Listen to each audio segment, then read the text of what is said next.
What's up? What's up? What's up? This good Sunday morning. God bless you all. Today in the studio with us on Funk Music with Zack, I got a real special guest. My man, none other than my brother from another mothership, Mr. John Purvis out of New York. We're going to bring him up in a second. I want to say peace and love. Thank all you guys for tuning in today on Funk Music with Zack right here on IBM.TV.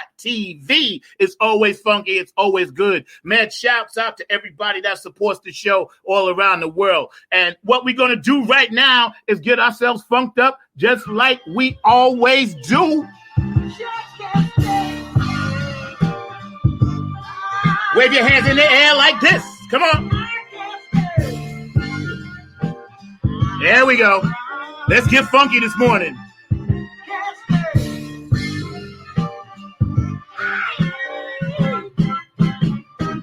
I can't stay. What's up, New York? What's up, Philadelphia? What's up, Dallas?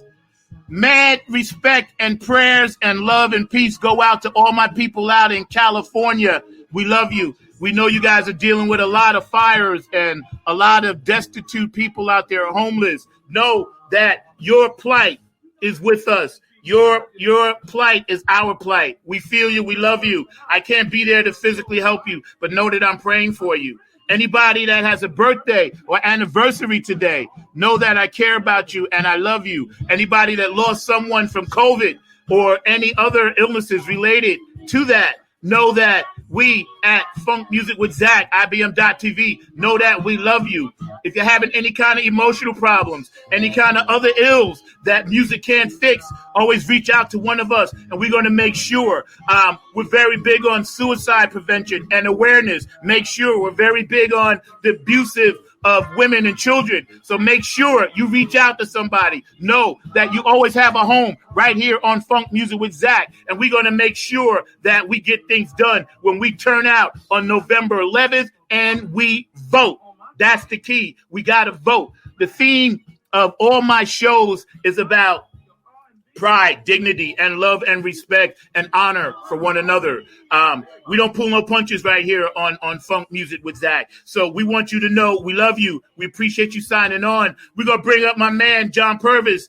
John, where you at, brother? I'm right here, bro. There we go. What's up, man? How you doing, man? You looking good, bro. I see you got your mask, staying safe. I love that. I appreciate you, man. I appreciate you, man. And the gentleman that I met before, studio, what's his name? What's your friend's name? This is my brother, Edwin Santiago. Edwin, okay. Edwin. How are you, Edwin? I see your name at the bottom. That's what I'm saying. So how you doing, Edwin? Thank you for making this possible. Good, man. I appreciate you, and I love you, man. Again, we're with John Purvis and his good brother, Edwin Santiago. And we're just hanging out in Edwin's studio, which is really cool, thanks to technology. I see you guys have your masks on, and it's great. I'm by myself in my apartment, so I don't need my mask. But, you know, when I go out earlier, later, whatever, I always wear it. So, first of all, John, we got so much to chop up, so much to talk about. I want you to get comfortable, sit back, relax. There ain't no stress on this thing, brother. All right? I love you with all my heart, and I'm so glad to see you. And thank you for taking the time out to be on this show with us today, because we got a lot of things to catch up on, man. And how is your family and friends doing, coping with what's going on in the world today? They're doing all right. You know, I know a few people that passed because of it, you know, which has been kind of sad, of course. New York was a ghost town. Yeah, New York was a ghost town, but people are starting to come out now and do things. everything's been good. It's been good. Yeah. I heard that things are starting to open up a little bit, which is good. Yeah. So, and we're going to get into that in a minute. And I understand you're going to do about 2 songs for us later, right? Yeah. Yeah, that'd be good. Yeah, that'd be good. Yo, you still got your fro, man. I'm jealous. I can't grow hair anymore. Well, the last time we saw each other, I had the dreadlocks, remember? Yes, I remember. And I was jealous of you and Pearl and all you dreadlock growing funketeers too, because I couldn't grow dreadlocks because my hair was just too soft. But what I did do, I spiked it up on this side. I spike up.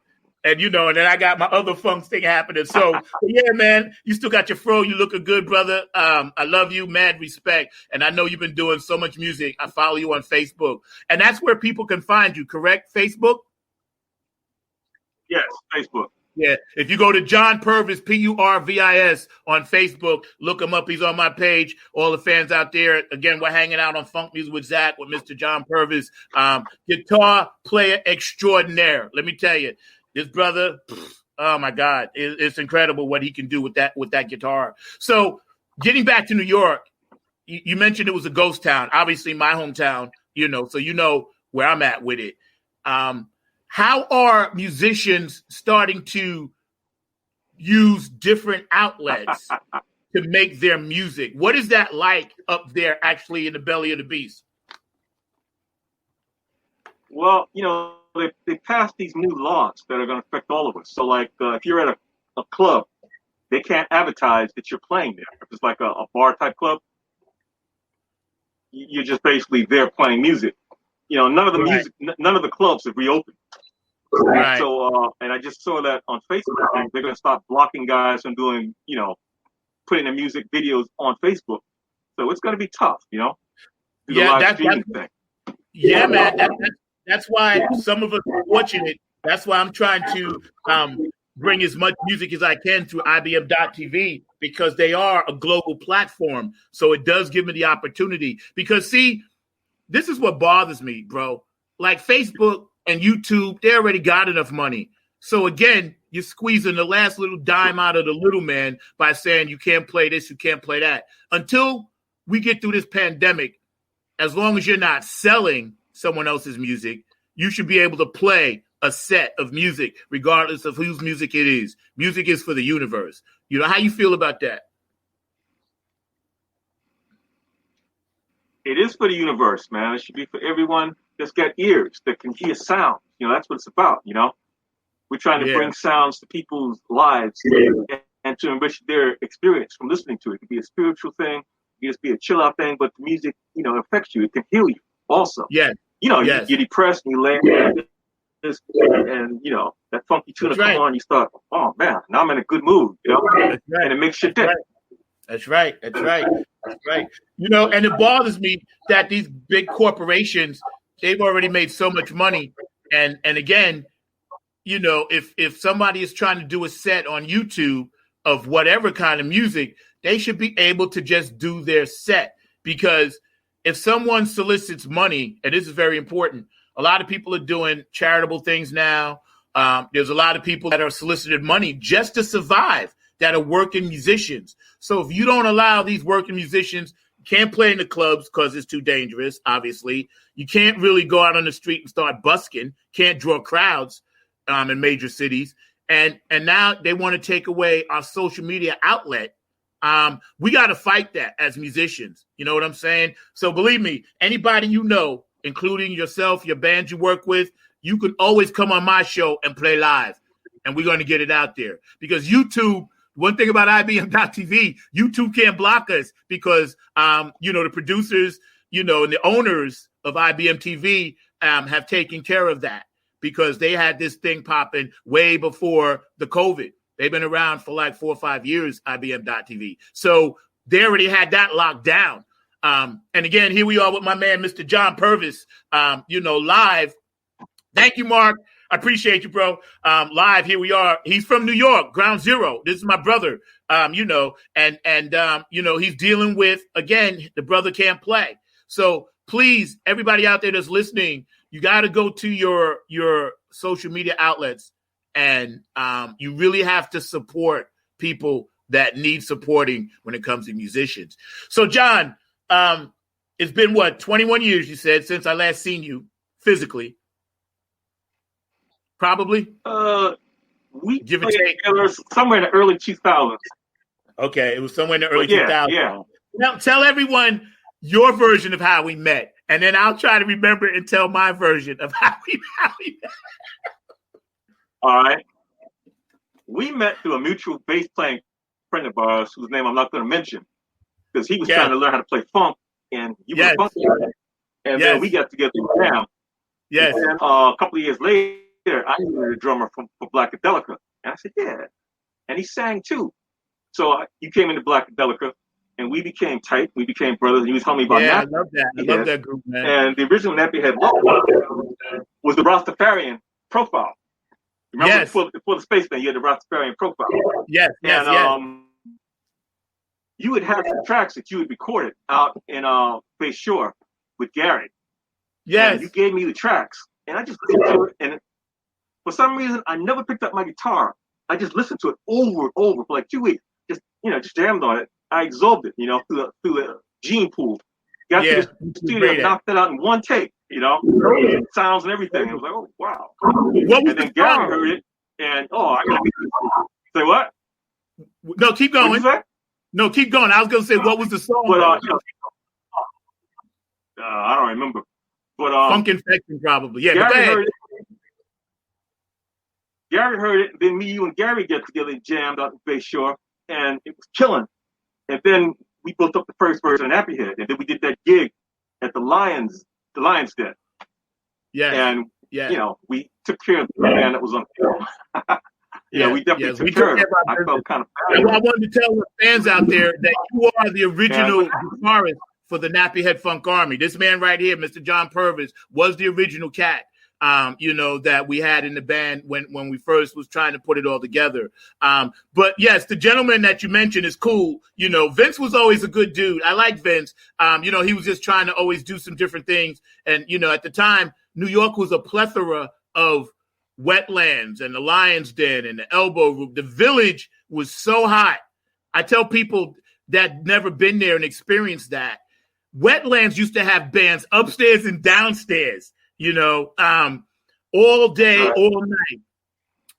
Bernie Worrell and, Clones and, Craig Ajamu's band and your band, and Dig Deep, which I just touched base with Shindig on Facebook the other day. I was like, hey, bro, you remember me? So, all the Deep Pocket with Clayton Moore, all of these bands had a place to really experiment, cut loose.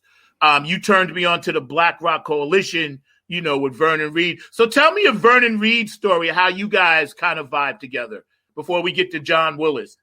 All right. Our neighbor, Vernon and I come from the same neighborhood, Brooklyn, Crown Heights. And he lived about maybe 8 blocks away from me. He lives 8 blocks away from me now in Staten Island. We're neighbors still. And people used to always ask me, well, what do you think about him? And I'm like, I can't answer the question because I had never heard him. So then I bought an album. I said, okay, interesting. And then I met him. And that's when I joined the Black Rock Coalition. And he took a tape of my playing, and he recommended me to a friend of his, Naja Noon. And that band was called Four Against Babylon. And interesting. And at the time, because Vernon liked to play really, really fast, and I suffer from that too. So the first solo I took on a BRC gig, everybody's like, whoa, another guy that plays that way. And we have a lot of the same friends that we all grew up with. And we both fall under the influence of Arthur Raines, who was played guitar like John McClain, sax like John Coltrane, piano like McCoy Tyner. He went on to play with Steve Arrington's Hall of Fame when Steve left Slade. And, we're cool. Whenever we see each other, we have these great talks, about, key musicians that influenced us both. He was in the Decoding Society, and when he left that band, I got the call to join that band, and I was out of town, and I was living at home at the time, so my mom took the call. She never gives me the message. Then like a month later, somebody called me, I called back. But, everything works out for a reason, so it was cool, It does. Very cool. I wanted to touch another layer of the Black Rock Coalition, because at the time, nobody in the country was doing that. You know what I'm saying? And when I remember the Busboys and 24/7 Spies and all of these counterculture Black rock bands, way before the Chili Peppers, for all you youngins out there, Chili Peppers didn't invent that. So let's get that straight right now. And for the record, the Chili Peppers' funkiest first 2 CDs they put out was produced by Mr. George Clinton. So y'all need to get that record straight too. I hear people talk about Chili's. I love the Chili Peppers. I got Chili Peppers t-shirts. I love their music, but they were not the first, okay? That thing started on the West Coast after the Black Rock Coalition started that in New York. So let's clear that up right now. Vernon Reid and Living Color never get the props that they deserve because they were ahead of their time a little bit. You know what I mean? So let's just get that out the way. But John, speak on the Black Rock Coalition and what that meant to you as a musician and, I guess, New Yorkers at the time.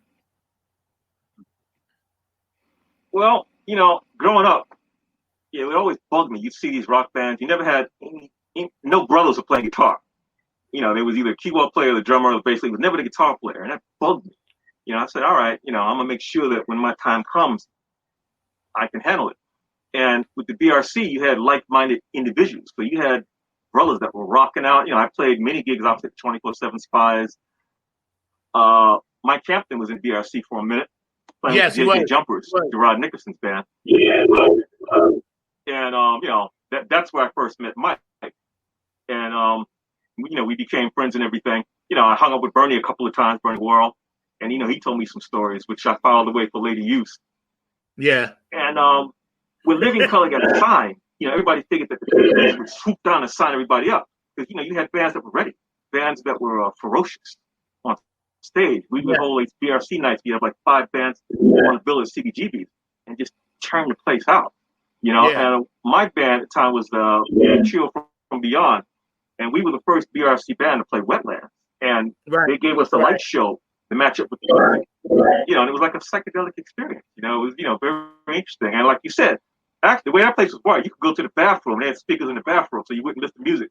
You know, no matter where you were in Wetlands, you heard what was happening on the stage. You know, sometimes they had a band upstairs and a band downstairs. So it was a beautiful experience. And when that place closed, you know, I felt like crying, man, because that was like the place. Yo, dude, it was. When Wetlands closed, a piece of my body and heart, like you said, died because I knew that was the beginning of the end.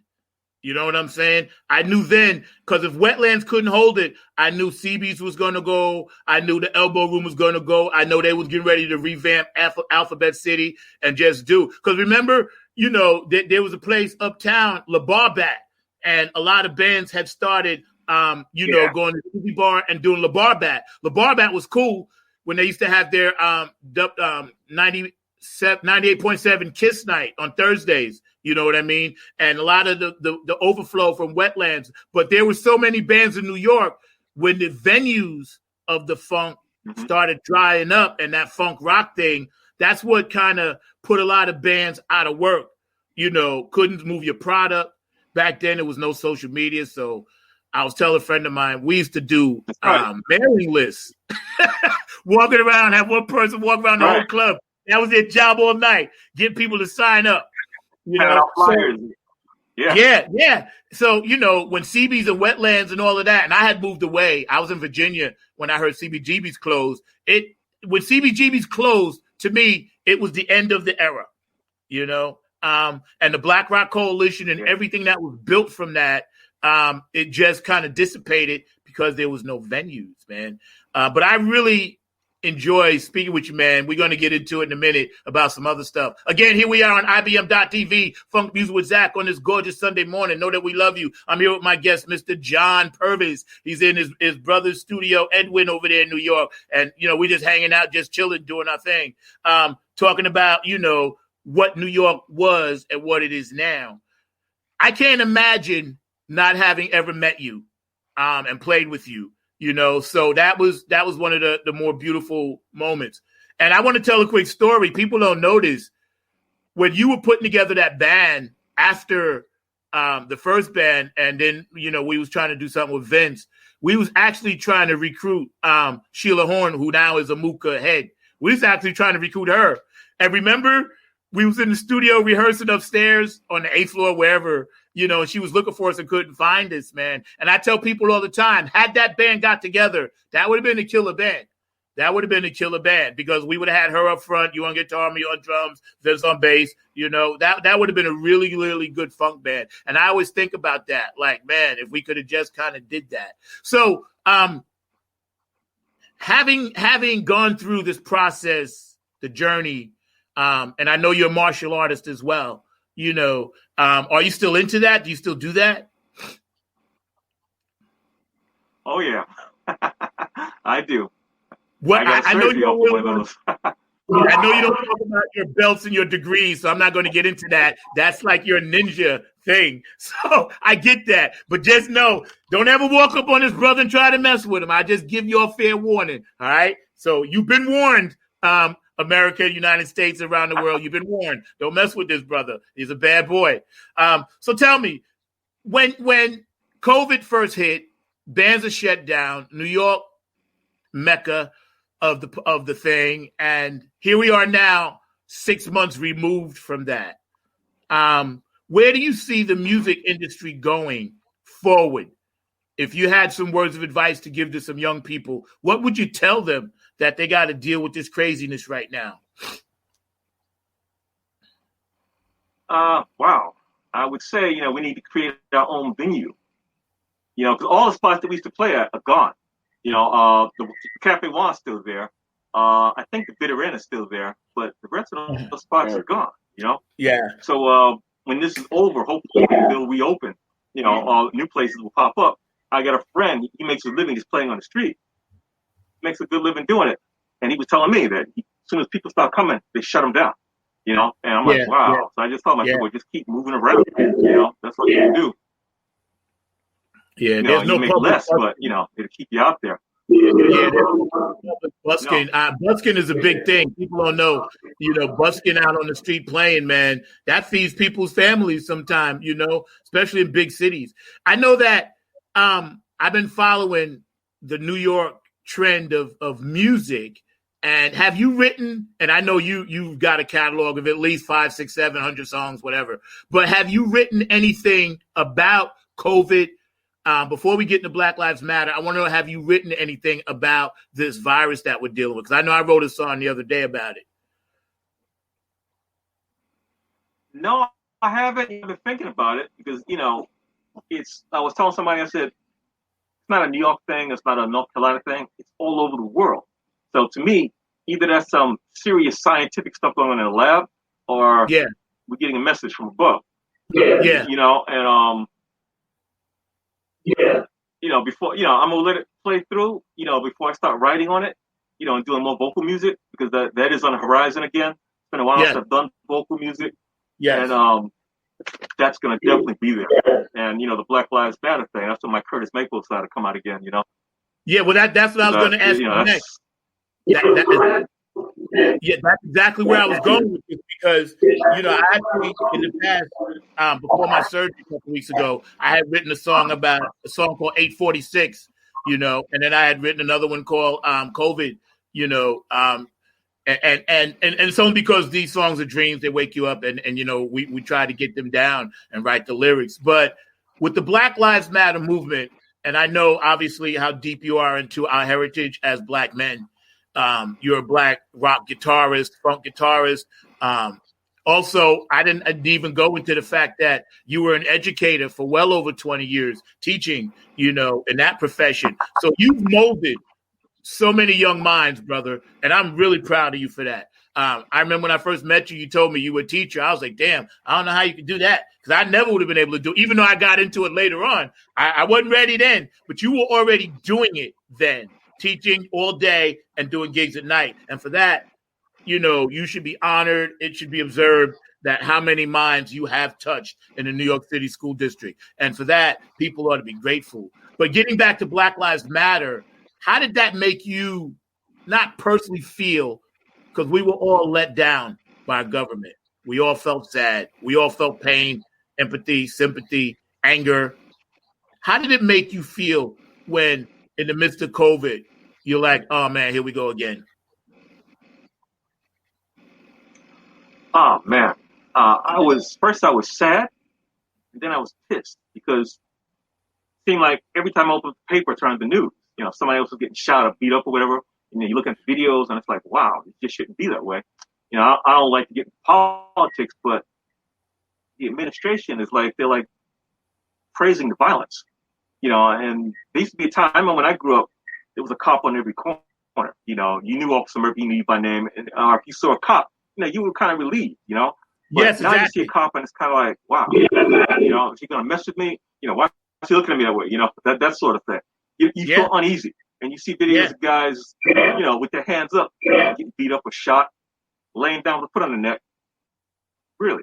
And I tell people, I said, lay down on the ground and put your hand behind your back. Not try to stand up. You can't do it. It's very difficult. You've got to roll around, especially if you're older, So, and if I put weight on your neck, of course, you're not going to do it, Yeah. And I would watch these things. It would just piss me off. When Eric Gardner died, that's like 5 minutes to where we are right now. I know it is. And I was down south. I was and I got back and I was talking about it. And then I researched it, and I was like, wow. And I knew him. I didn't know him well, but he would do his little hustle with cigarettes. And it was just, and every time I walk by there, I think you can't help but think about it. That's it, because what? I lived 2 blocks from there myself, because we had moved, and I had moved right down there when that happened, right down by the water. So I know. Yeah, man. It sucks. It sucks being black in America. I got to tell you, as a black man, people don't get it. I tell people all the time, listen, you just don't understand, 400, 500 plus years of this bullshit. It's like, and then you wonder why we sometimes can't fight off the depression, because no matter what, I can do everything perfectly right in my house. And then, like you said, brother, walk outside. If I see a police officer, I'm scared to death. And people shouldn't have to live like that. In a major city, people in country, rural areas, they don't understand major cities at all.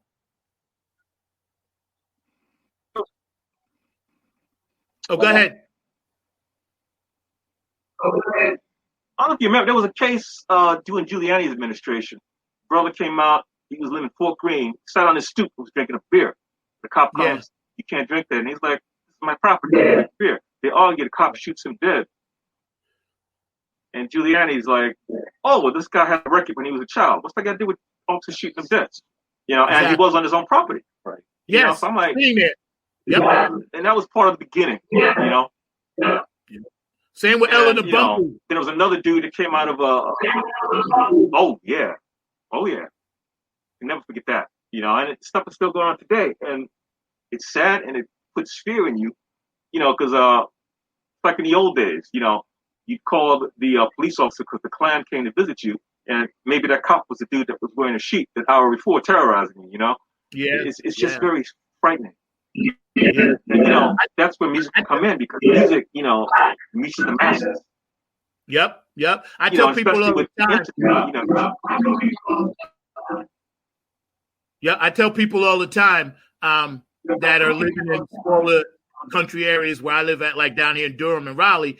They have no idea what it's like to live in a major city, and up in New York, cops travel street crime, the regular police car, and then another street crime behind them. They travel in bunches of 8 to 10 to 12. So if something jumps off, you don't have a chance. And that's what happened to Eric Garner. He had been selling those cigarettes on that store for a long time.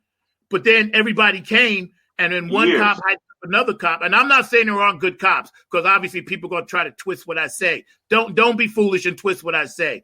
You didn't hear me say that. Nobody heard me say that.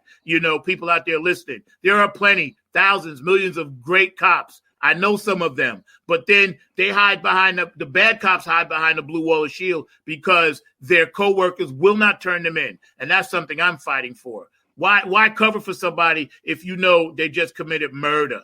they committed murder. And we're gonna bounce from that subject because it only makes me angry to think that people are so ignorant and they think that every cop is a saint, because that ain't so. So getting back to Black Lives Matter, I've been to 5 protests down here myself. All they were peaceful, there weren't any violence until later when the people that wanted to do harm and commit crimes, came in. I saw that happen in New York. Again, having grown up in it, and you have, how did that make you feel when you saw people starting to riot and to loot and everything? The people that were doing that, they used those protests as an excuse to go out and do that. Yes. Okay, the attention is focused over here, so now I'm going to strike there. And then when you saw who was actually doing it, it's like, wow, that's what the press didn't really, who was actually doing it, not who you think was doing it. And it was just crazy. It was really, and it's like multiple locations, almost like on a nightly basis. And they tried to do a curfew, and people looting them, doing a curfew. And they were trying to take advantage of that. And then finally they lifted the curfew, but it was just crazy. Yeah, I know really, it is. Really crazy. And my heart bleeds and aches for every New Yorker that I have to, touch base with. And I've been watching and following it. And my heart aches, for my hometown and for you and everybody else up there, man. So listen, you got your guitar. What you going to play for us today, man? Give us a little something so we can get some music into this thing. A couple of weeks ago, my brother on there, John Willis, and he's moving to the smooth jazz thing, which I've been dabbling with myself for a couple of years because I thought I could get more work playing that. With mine as a more soul jazz type edge to it. Yeah. But so that's what you're gonna get today. Yeah. Good. I still do the loud screaming thing too. But let me know if you want it louder. All right, let's see what we have here.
It was the music was a little low, but that was funky. You guys are hanging out with us today on Funk Music with Zack, IBM.TV. We love you. We have Mr. John Purvis. He's in his brother's studio, just hanging out, chilling. Another brother from New York, man. So what was the title of that, or was that something you was just jamming on? Not much just jamming on, Okay. A work in progress.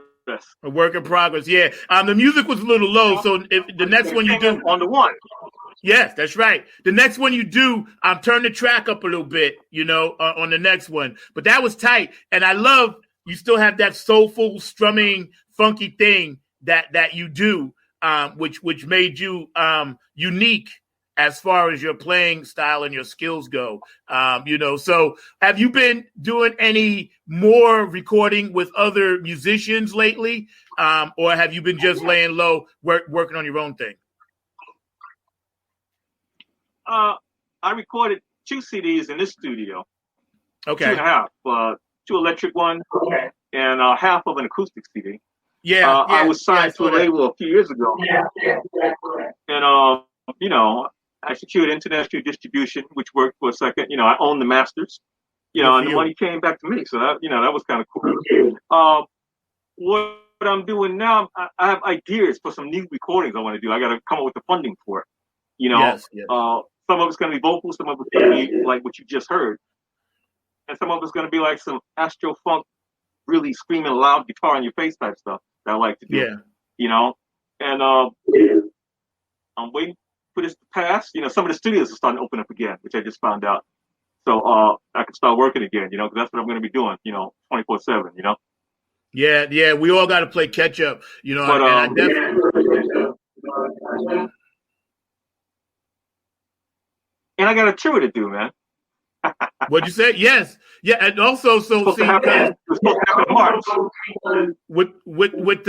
new nappy stuff coming out, I got to make sure that I get you on that because I've been writing, and we're just waiting again for funding, trying to figure out how that's going to work. But I got some things in the works, so I'm just right now. Just trying to gather all the eggs in the basket before I go skipping through the forest, man. Because I'm telling you, once this thing opens up, people are going to want to hear live music. You're a great guitar player, great friend, great brother, humanitarian, school teacher, martial artist. I had the unique pleasure of having both you and John Willis in my band. Great, amazing guitar players, and you're both martial artists. So I never really worried when I was on stage. I didn't pick fights, but I never worried. I never worried, but I didn't go around picking them. But I was like, they don't even really know the firepower I got up here behind me. So that was kind of cool. So listen, play a little something else. I never knew that he was a martial artist. Yeah, nobody. He's a quiet dude. And turn the track up a little bit. Turn the track up a little bit. All right, cool. I think it's the backup track too.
Fantastic.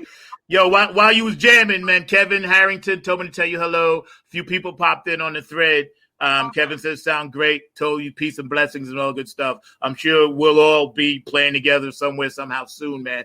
I love that sort of soulful strum thing mixed with that Latin groove. You always had a little bit of that thing, man. And tell me, where did that come from? Because you mixed the two so well and blended. How did you develop that growing up? On the one, James Brown, yes, Jimmy Nolan, always on the one. And Phelps Collins, and I think you get the credit. That's right. Brother, that's right. Like the stuff like Sex Machine, that's Phelps,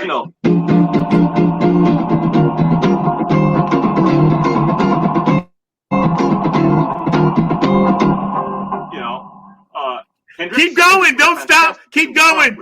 Don't stop. Keep going.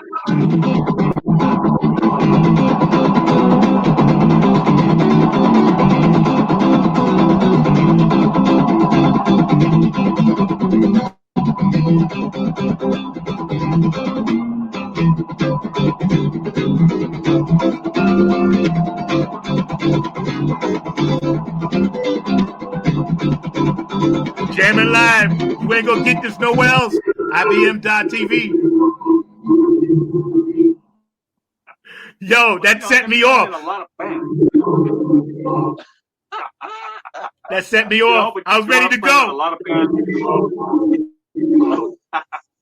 Well, you got something up in nappy head, brother. Hey, that'll work. That'll work, man. Looking forward to it. No, check it out.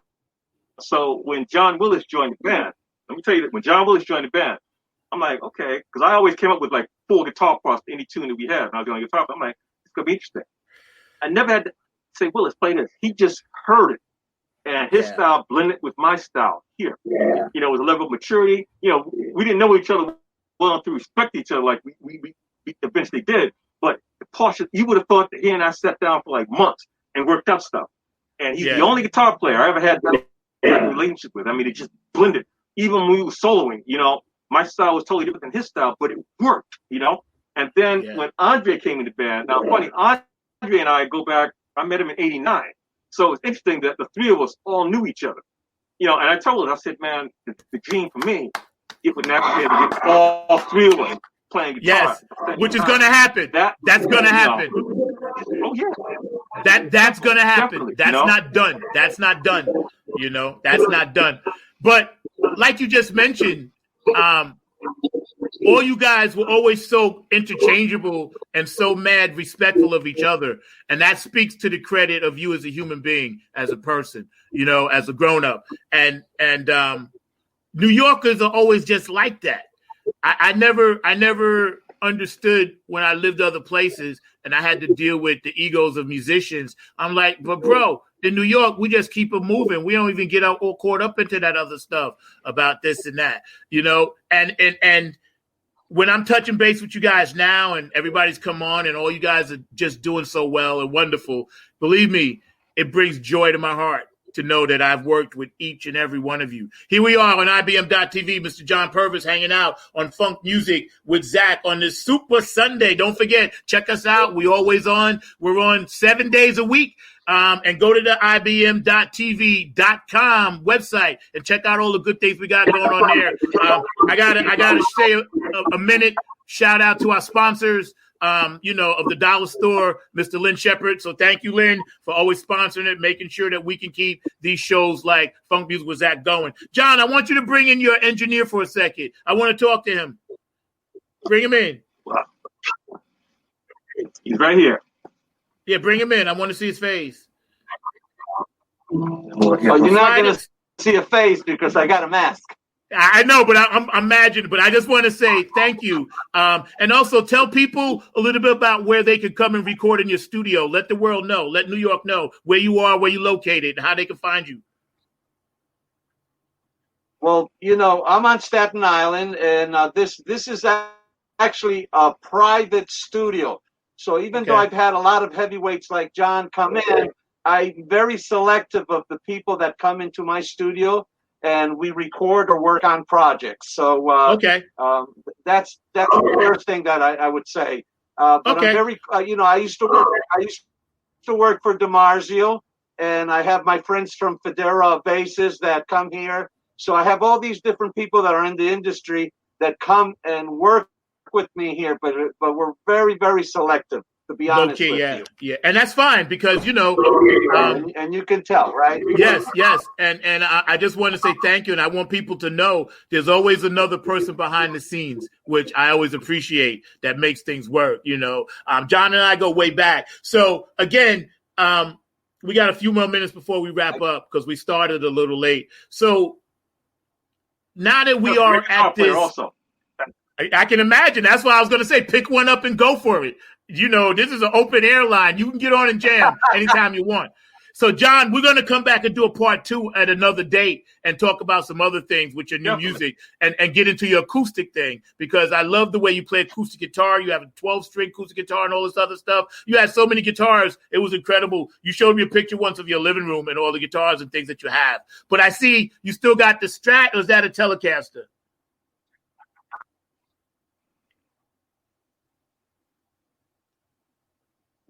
I hate when it does that because you can't. Don't worry about it. It freezes. Yeah, don't worry about it. I know that's your no, we good. I know that's your weapon of choice, though. So I think it's the Fender Strat. I always see you with the Strat because I know you're a Hendrix guy, too. So that's your weapon of choice. But again, I want to thank you for coming on. And if you have any last words that you want to say to people out there, what would you tell people to lift them up and encourage them? Because I know you're a spiritual man. Never let anybody bring you down. When you start doing things on a positive note, be it the arts or whatever's in your life, you're gonna have haters. People are gonna try to bring you down because misery loves company. And especially during these times, set your goals and continue to strive for them. Develop iron skin and soar like an eagle flying through the clouds, man. That's the way it's gotta be. And you will succeed. If you believe within yourself, you will succeed no matter what. I honestly believe that. Yeah, you're right about that. When we get to this point where we can actually touch each other, hug each other, reach out, because music, even though it's virtual, but it's a social thing. And when we do this music thing, we really rely on the audience to reach out and touch them. Not just with our physical gifts and music, but also emotionally and spiritually. There's going to be a lot of people that need uplifting right now. A lot of people watching this show, might have got something from it that may make their day a little bit better and brighter. You know what I mean? So you want to play another song for us, man? We got about 6 minutes or so. All right, give me a second. Let's see. Leave us with something because it sounds so good. I can't have 2. I got to have 3.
Woo!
You've got an earful today. My special guest was Mr. John Purvis, live out of New York City, my hometown. My brother, Funketeer from another mothership, plays with the Nappyhead Funk Army, was the original guitar player for my band, the Nappyhead Funk Army, our band. This brother and I have done many funk battles, in the CBG area, CBGB's era, as well as Wetlands and Red Line, Lions and Izzy Bar, you name it. We vibed it. We played it. We hung out together. I lived up the street from him on Staten Island. So, this brother and I, we like this, hanged out. We are tight. And I want to thank you for coming on. My producer, Mark Lee, just popped in to say hi to you. I want to thank you, Mark, producing another great show. Before we go, one last parting thought, John, to all the kids that may be watching out there today, that you can tell them to give them some uplifting advice. I didn't hear what you just said. I said, do you have any advice or one last thought to all the kids out there that are listening, all the young people, about the music business, and how to keep their head up and just plow through it? What would you tell them? Believe in yourself. What you're doing, or that you're drawing, without everything in your heart, man. Believe in it, pray about it, and if the creator sees that you're really sincere about it, perhaps you'll get it, And for the musicians, keep it on the one. That's right. Always David Brooks just popped in, told me to tell you hello. So David Brooks is watching, Kevin Harrington, a lot of people are watching, they're on the thread. And you can find this brother on his Facebook page at John Purvis, Purvis. Follow his music, follow this brother, support him when his projects come out and his independent stuff. Go check it out. You'll also see him on some of the new Nappyhead stuff that's coming out soon. So, John, I want to thank you. Namaste. Edwin, I want to thank you for opening up your home and your studio to us at IBM.TV on Funk Music with Zack. Mark, you have anything that you want to ask John before he goes? Oh, no, I was just really enjoying it.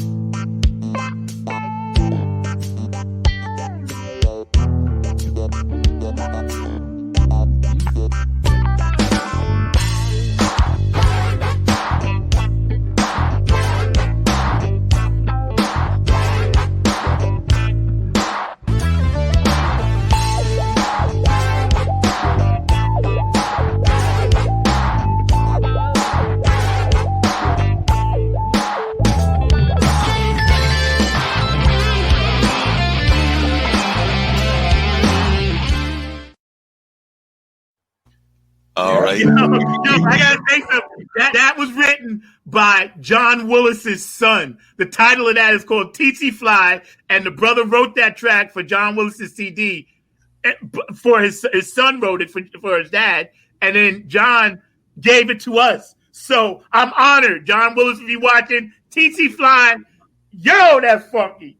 But anyway, Mark, did you have anything you wanted to mention to Mr. Purvis before we cut out? John, that was a great show and everything. I've got to give you a hard time, though, because you and Zach were just working me these last couple of weeks trying to get this whole thing lined up. So y'all were giving me a hard time. So I told Zach that I was going to give you a little bit of a hard time as well, because he's always riding me to make sure that I'm doing the best that I can do in this production thing. So I did tell him I was going to give you a hard time. So I have done that now. So I was really grooving to the music, though. You were an amazing musician, a great musician, and I definitely enjoyed your sounds and all of that. So I'm going to forgive you this time for giving me that hard time the last couple of weeks, but you were rocking and thoroughly great. I do want to know, because I'm a big blues head. I know that Zach's really into the funk, and I know that some of the other guys have been into jazz. So are there any blues cats that have influenced your music? So that's what I would like to know in terms of questions, because I'm a big blues head. Roy Buchanan, Mike Bloomfield. I was a big Mike Bloomfield fan. B.B. King, of course. T-Bone, Albert King, Freddie King. Those are the cats. Stevie Ray Vaughan, another one. Yeah. Albert King protege, Yeah, and that's the stuff, man. That's the stuff. That's the good thing. Oh, yeah. Yeah. There's some great blues musicians, and you named some great ones: Albert King, B.B. King, Stevie Ray Vaughan, a number of others. I'm actually a big fan of Buddy Guy, and I've had the pleasure of seeing him perform a couple of times. I'm just amazed that at his age, he is still running around the stage, still running around wherever the performing venues are. Of course, not in this age because of what we're going through with COVID. But before that, you would see him doing shows, and, he was not going to sit down. He would run around the stage, run around the Coliseum or wherever he was playing, and you sitting there going like, this man cannot be in his age range. This is true. Yeah. So I do want to get us into this group conversation. John, if you're able to stick around, we would love to have you participate in this as well. But we've got one of my producers, Anka, that will be joining us, as well as Dr. Tiwanna Anthony. And we've got a few other folks that will be joining the conversation. So I do want to thank them and everything for joining us. I see that earlier Zach had mentioned our producer, our sponsor, I should say, Dr. Lin Shepherd, and there's Lin right there, and also glad to have Lin Shepherd joining us and Dr. Anthony. So want to bring all of these folks into the conversation, and I'm sure they were enjoying the music. So Lin, Dr. Anthony, what did you think of John Purvis's playing? I was over here just rocking and having a good time, but I wanted to know what y'all thought, and if y'all got a chance to hear him playing that masterful guitar. So I was just wondering what y'all's thoughts were. Well, I liked him. But I like music of all kinds, so there you go. But no, great. John, you were great. Appreciate that. Dr. Anthony, did you get a chance to hear it? And what did you think of the music you was playing? And by the way, we are glad that you are safe and well, because you were down there in the heart of things that were going on in Louisiana and Texas when that storm hit. So I'm assuming that y'all have the power back, and it looks like you're in the car heading back toward probably the D.C. area, but you were in the midst of that craziness that went on with the storm. So I do want to just acknowledge that, and our prayers and thoughts are with you, because you were definitely involved in that. So definitely glad to see you back, and hopefully she'll pop back on. It looks like she disappeared as she was driving, and I know that happens sometimes with transportation. So hopefully Dr. Anthony will come back. But I do know that she was down there in the Texas, Louisiana area. And I know that Zach has been in regular touch with her. And like I said, hopefully she will pop back in a little bit. But, we've had so much stuff going on. Zach has been recovering from surgery. Dr. Anthony was down there in the middle of that storm. So definitely we've had a lot of stuff going on. So Zach, if you want to share a little bit about how you're doing in recovery, doing your two-man mentality. I'm doing pretty good. Oh, really? How you doing, Lynn? I'm actually right where I should be, thanks to God. I have to wear the sling when I go out, but I'm right where I should be. My stitches are out. I went to the doctor the other day. the rods and pins and everything looks good. The x-ray is good. Now I just have to make sure I don't overpush myself. And believe it or not, I have to sleep because I have to exercise 3 times a day. But believe it or not, I have to drink a lot of calcium juice, whatever. And then I have to sleep just to rest because they don't want me pushing too hard. John Purvis, David Brooks said, yabba dabba dooza, baby. He told me to say hello. Hi, doctor. I miss you. You all right? Hi. I miss you. Hi. How are you? I'm recovering. I'm okay. I was worried about you down there. Just making sure that you're okay. But yes, Mark, to answer your question, I'm right on schedule. I just can't push myself, and I have to make sure I get my rest. So, Zach, was that rotator cuff, Zach? Well, it's actually I've had 4 major shoulder surgeries, 3 replacements. So this was a reverse ball and socket replacement, where they take out the rest of the rotator cuff, put a new prosthetic in, and so it takes about a year to heal properly before I can go back to drums. It's going to take a while, but I've been through it before. I know what to do. I just have to be patient. It's hard to be patient, because basically I just got to use one arm all the time. You know what I mean? So, and I got to let this heal. But I am up to the point where I can do this, and I'm doing my exercises every day, trying to get muscle and strength into it. So that's about it. I can't go to the gym until about 8 months from now to start working out again.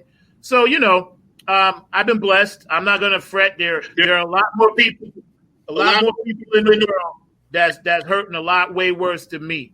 Hey, Kim, how you doing, sweetie? So, join us, Kim, and everything. Dr. Anthony, can you tell us about how you're doing? Because like I said, you were down there in the middle of that storm that was going on a while back. So how are y'all doing in terms of recovery where you are, in terms of even property recovery? Because I do know that was a serious storm that y'all faced down there. Yeah, it was pretty bad. We were without electricity for 8 days. Well, we have a generator, so we had limited electricity.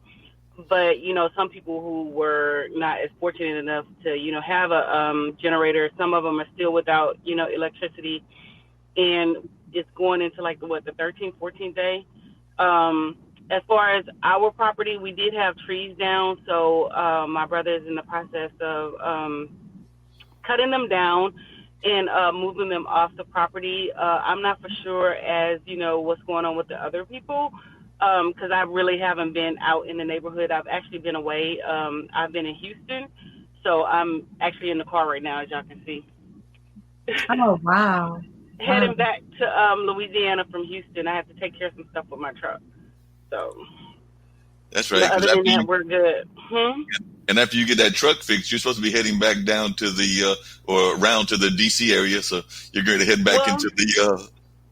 Well, the thing is, I have to postpone it because I don't know if Zach told you, I got hit in Walmart. This guy slams into the back of me in the loaner truck. So now I'm in therapy for my shoulder. Oh, good. And, injuries and stuff. So I have to postpone going to D.C. because I was supposed to be back in D.C. Labor Day weekend. Yeah. So now I'm under doctor's care. So whenever he releases me from, his care or whatever, then I'll be heading back to D.C. Goodness. What happened to your shoulder, sweetie? I was in a car accident. This guy slammed into the back of me and he injured me. Oh, man, I'm sorry to hear that. Take it easy, please. Try to, get well because we need you. It's just so much chaos, man. I can't believe all this stuff. Yeah. And I wanted to just make sure we acknowledge, because I got a lot of friends in California. Yep. Besides the storm, California seems to be burning down again. That's really bad. My friends are they're close. And a lot of them now are breathing in this soot and this ash. And that's not going to be good long term, even when the fires are put out. So many people are going to suffer from respiratory illnesses, and it breaks my heart that we can't help them. I just feel so bad for Cali. So all you Cali people out there on my West Coast, you know that I love you, West Coast for life. I'm praying for you guys out there. I just wanted to make sure we got that in. So Zach, the governor of California was on TV. I guess saw him this morning a second time, and he said what people are breathing in is the equivalent of 20 packs of cigarettes a day. It's that bad. So it's really a shame out there. Hey, Zach, I have to tell you, I had some severe tendonitis, rotator cuff, and I used to be able to get my arm up this high, but it's come back, and now I can only get it up this high. So how did you just do that, Lin? That's an illusion. I'm doing some patch now. It was camera tricks. Don't you know about those camera tricks? Yeah, do it over there. See, it was Mark who did it for me. I'm sure it was. I know with Dr. Anthony, which is it, your left or your right shoulder? It's the right. So it's the hand that you write with and everything. Are you in a sling or just keeping it immobilized? I'm not in a sling. I just try to just not use it as much, even though, my dominant hand is right, but I can write with both hands or whatever. So I've been using the left a lot. But yeah, it's like super tender. It's like when I try to lift things, even my laptop, it just feels kind of funny. You know how when you hit your elbow, your little funny bone? Yes. It feels like that, just super, super funny or whatever in there. Yeah. Please stay on top of that because we love you, we need you, and we miss you. That's why I didn't want to bother you too much. But every couple of days, I was texting you just to make sure you're okay. Because I have other friends in Houston and where you are back and forth. So I just wanted to make sure you was all right because I really, really was concerned. We all were. And I was keeping the team updated as well about stuff on the link. So I was letting them know I was talking to you and you were okay. But I didn't realize you were in an accident. So I'm sorry to hear that. Where we are right now, I don't know are we open or closed? Because I don't seem to know anymore. If people going out, they're not. I don't. I'm being honest with you. I mean, it's open. It's open to a certain degree. Certain restaurants are at 50% to 75% capacity. The stores are doing the same thing because while I was over here, I picked up school uniforms and shoes for my little nephews. So we went to Ross and we went to Old Navy and things like that. And so they had like capacities. And at one of the stores, we had to stand outside in the hot sun to wait to get into the store. And then like restaurants, some of the restaurants are open, but whenever I eat out, I just get mine to go and we just eat in the home. I don't, physically go out and, sit in a restaurant. Yeah. But they are open. Yeah. What was you going to say, Kim? Dr. Arthur had brought us up to date a little bit here in North Carolina. They nominated him to sit on the vaccine board, which I thought was unique. Yay. But that because I thought it interesting because, he's against the vaccine, right? But he predicted that if they use this, that it could cause neurological problems to the spine. Yep. And did you not, 2 weeks after they started using it, it caused neurological problems. That's right. I saw that. Yep, that's right. So now he's sitting on the board, so I feel safer about what's going on there. But as far as what the shutdown is he said that he's all about science, right?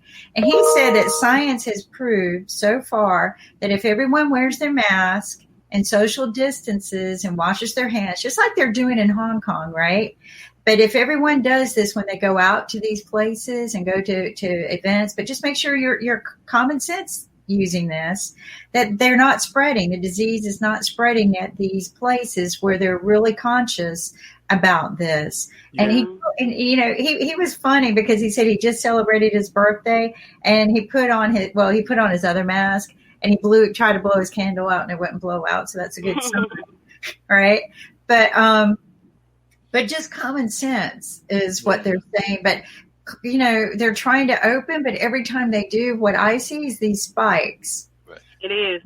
And what I was going to add, if you don't mind me interjecting really quick, go ahead. What I noticed here is a lot of people are not wearing their mask. And when, you ask them, like, why are you not wearing your mask? A lot of people still don't believe that COVID-19 is actually real. They still think it's a hoax. And so they're just, going on about their lives as if it's not in existence. And you're absolutely correct. If, we all participate and, do what we're supposed to do, it will control the, control the virus. I have my hand sanitizer in my truck. So every time I get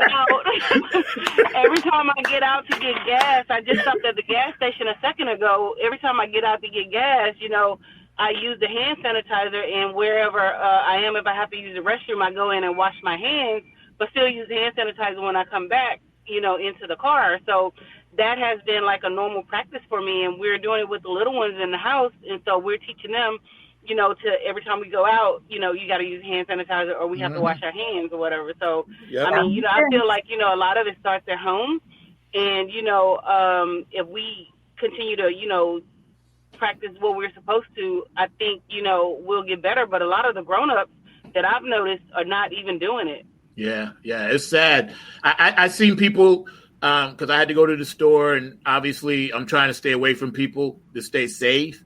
But I didn't want to ask them simply out of my own fear that it would start this whole big thing. And I didn't want to do that, right? Mm-hmm. My brother and kid, namaste. Yeah. So I asked the one gentleman anyway. I said, because he was trying to reach past me at the counter. And I said, you see me with my mask on. And I said, why are you trying to reach past me and you have no mask? And he said, oh, man, I forgot. I'm sorry. So I don't know how he could be or forget when the sign clearly says you come into the store or whatever. And like you said, Dr. Anthony, grown-ups, the kids are looking at us anyway. So we should set some kind of example. So I looked at the guy and said, well, if you had it, thank God I got my mask on. I said, because you would have walked right up on me and possibly gave me something that I could transmit to someone else. So I don't see why people just don't understand, what we're trying to do here. And I'm with you, Kim. I got to go with science. Science so far, I mean, yes, it's a spiritual religious thing, but damn, science says this is a virus. Science told me this is a virus. So I think I'm going to listen to Dr. Science on this one. That's right. I agree. Yeah, because, you have a lot of people that don't trust the science. They already don't believe in the science. They already don't believe in climate change and, things like that. They think, it's like they said, a democratic hoax, or, people are playing around like they can control, the weather. But it's our actions that we're doing that's actually controlling everything. And people are not really wanting to believe that. And Zach, you're absolutely correct with the people. The last time I asked someone to, stay away from me 6 feet and wear a mask, we got into a heated argument. So I don't even bother anymore, because I don't have time for the negativity. Not worth it. I agree. Don't argue. Walk away. It's not even worth the space. Mm-hmm. The world is pretty big, and one of the things I noticed about my stores, they have a big sign outside, several places, no entry without mask. Right. Right. But they also provide masks in the store. Yes. So, like for free at the entry, they have someone there with sanitizer. Here, a hospitality hostess. Here's your mask. And there have literally been people that will take it, go in, and throw it away. Mm-hmm.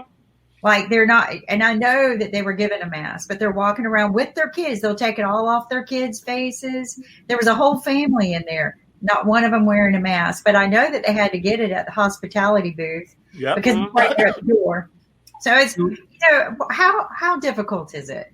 It's difficult at all. I mean, folks should definitely wear their masks, because y'all know, because I've mentioned it on this show before, I'm a mass transit person, catch the bus and everything when I'm getting around. And I can tell you that the buses are definitely trying to separate people in terms of like making sure that you are keeping that distance apart from folks, that whole social distancing thing. But they are also having masks on the bus. So like I said, if you don't have a mask available to you when you get on that bus, right behind the bus driver is a group of masks. So there are always masks available and things of that nature. I remember Kim, and don't know if you can clarify what you're talking about, but even Dr. Arthur was talking about that he went to Las Vegas on a plane. And so it seems like the planes are starting to open up, but they are trying to do things, whether that's sanitizing the planes, whether that's not having full plane crowds and everything, but they are trying to do things so that he was able to go to Las Vegas recently to celebrate, I believe it was his birthday and things of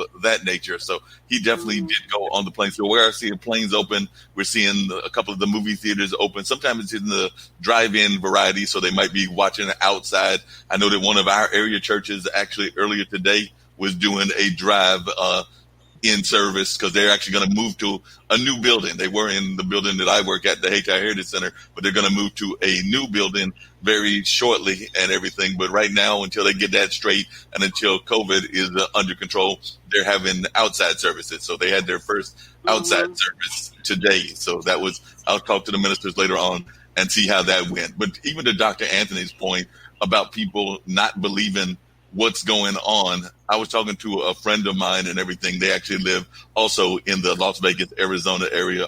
And just so y'all know how real this is, they just recently lost their OBGYN doctor because their doctor actually caught COVID from a patient and is now one of the fatalities of that particular disease. So like I said, when they told me that on yesterday, and I think they might have tried to tell me this sometime back, but they were reiterating that this has happened sometime back, and they found out because they were looking at the paper, because they were looking at the newspaper, and apparently some papers are doing profiles on some of the victims of the whole pandemic that we're in the middle of.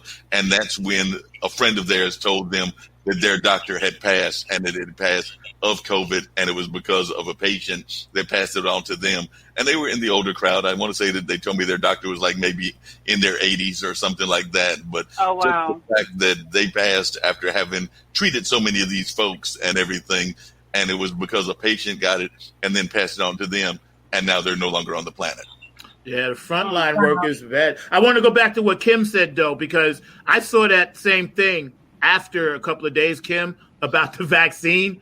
And I said to myself, this just makes sense. They can't rush this vaccine thing because, first of all, the people that volunteered to do it, God bless them. You know, I would have volunteered if I didn't have surgery because I really want to help the world. But these young people and these people that did it and volunteered, they knew the risk. And unfortunately, now, if something happens to them, they're going to be casualties of this particular virus, which I think is just so wrong because we're pushing for something and we don't even know what we're pushing for. It's helter-skelter.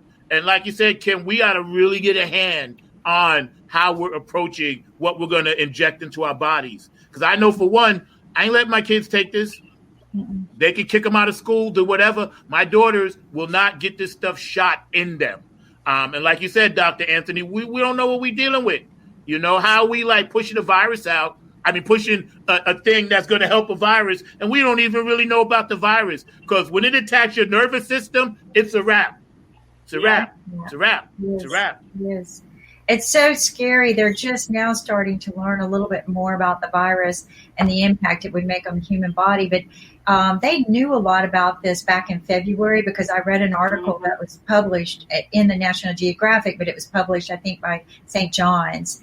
And so this was back in February because the first thing I wanted to know was what impact does this disease have on the human body, just like Ebola, right? The fatality rate for Ebola is so excessively high. So I'm like, well, if this is bad, I want to know what the damages are. So I went and started researching it, and sure enough, there was data out there. But even our politicians were not heeding to this data. And this was data that was being published, at least by National Geographic was the first place I saw it. And it was horrific. That once it gets into the bloodstream, just like Zack was saying, once it gets into the nervous system, that's it. It's over. But that it literally is like one of those pine balls that you hate that get in your yard here in North Carolina. And it gets into the lungs and it tears the lungs like a honeycomb, like all of these pine thorns roll through the lungs, thousands of them, and tear the lungs. Well, you cannot tell me that's not permanent damage. I'm sorry. It's just... You know, and they said that some of the autopsies, the few that they've been able to do, have said that it literally liquefied some of the organs. Well, I know, I know for us, I've been reading a lot of articles where they're like, Black people should be the first ones to get the virus. We're not taking that virus. I can tell you, the vaccine. No, don't do it. No, we're not taking it. But I mean, that's what they're putting out there. Like, black people should be the first ones to get the vaccine.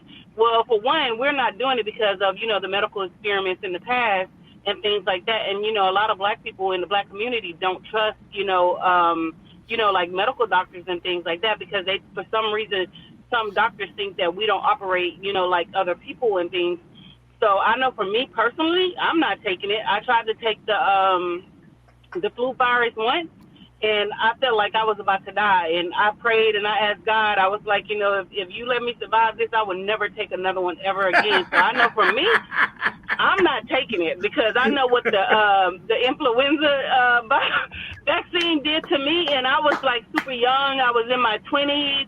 And I mean, I drove to my mom's house like right after I got it for the weekend. I lived in Dallas at the time, and I literally could not get up off of her couch. I was so sick that I promise you I thought I was about to die. So I know I'm not about to take it. So whatever they put out there, they just going to put out there. But I know for us, for black people, we're not taking that virus.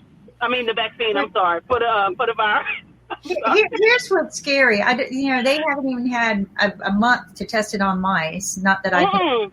But here's what else is scary about, interesting to me, is that there is a drug that they have been researching. Our tax dollars have paid for at the NIH. I share this on every show. And Dr. Arthur's going to start researching this for me because it's the first he heard about. But they've been researching it since 2006. It's for upper respiratory, to prevent viruses, to build your immune therapy in your body, and rebuild your T cells. They started human trials, get this, human trials in 2012. No negative, nothing. So they've had humans taking this medication since 2012. They labeled it the super drug, the superhuman drug. So what it was to do is to rebuild the T cells. It made you feel younger. The people who took it said that they feel younger. They were less likely to get flus, colds, any upper respiratory virus at all, because that's what it was designed for. Now, this has been, again, human trial since 2012 with the NIH. I can share it with you. What was interesting to me was November 18th of 2019. Now, first, July of 2019, they said that they were going to put this on the market in 2021. They also stated that the FDA was going to approve it by 2021. November of 2019, November 18 of 2019, because I've been watching this drug, they pulled it from the shelf. No reason other than they just didn't want to fund it. And they've been funding, our tax dollars paid $4.7 million a year since 2008, I think it is, with the NIH. All of a sudden, a pharmaceutical has it. And July of 2020, they just received an award for it, and it's being funded to do what? To take care of COVID-19. It's already been proven.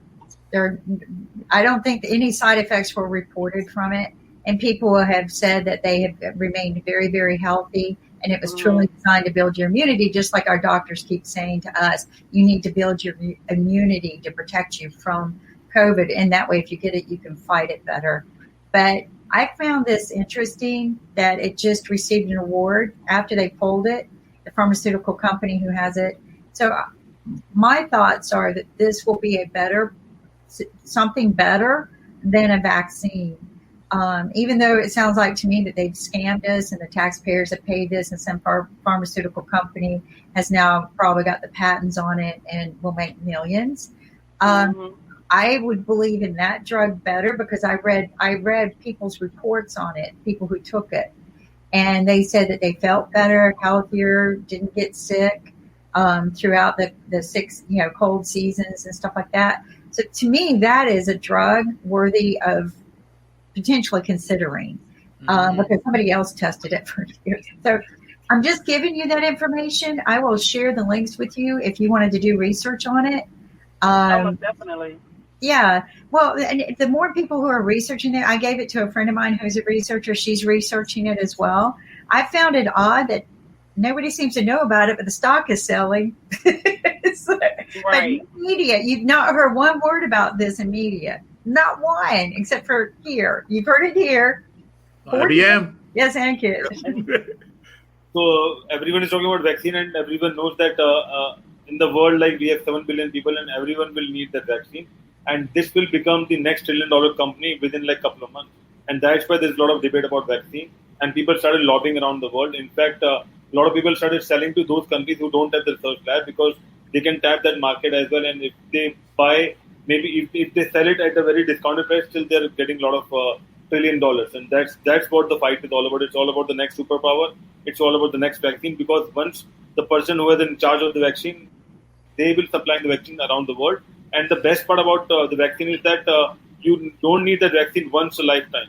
You might need that vaccine twice a year. That's what the doctor says. So that means that's a part of your day-to-day routine that you need to have the COVID vaccine done, whether you are traveling or doing whatever stuff, because there's a lot of research going on. People are having disinfections, and a lot of communities are not suitable for this vaccine. So there are a lot of versions of the vaccine. So I think it's the next $1 trillion company to come up, and that's why there's a lot of debate going around. And that's why government and companies and big companies are trying to lobby in a different manner to make sure that they control the situation. So I think that's why we have a lot of debates about that. And I think Lin needs to add some more points as well regarding that. Lin?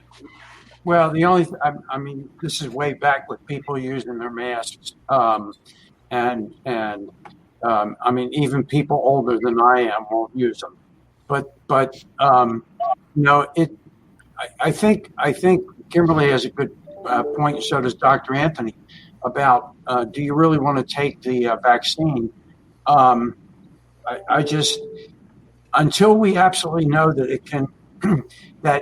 it can fit us, because this is not a one size all fits vaccine. Unfortunately, I think we all have different conditions. Kimberly has a very severe medical condition. I have a brain condition that my grandkids talk about. So, is my brain condition, well, I hope you don't notice it. But anyway, but the point is that what is necessarily good for me is not necessarily going to be good for Zach or Kimberly or Dr. Anthony or Mark or you, Ankit. I don't even know whether it's a black or a white issue, or somebody who's Hispanic or somebody who's Asian. I don't even know that. I think a lot of it has to do with the kinds of issues that we have personally. Have we built up our immune system enough? And maybe Kimberly, who has the medical condition, has built up her immune system, and a different vaccine will work for her, even though she has the medical condition, than would work for me.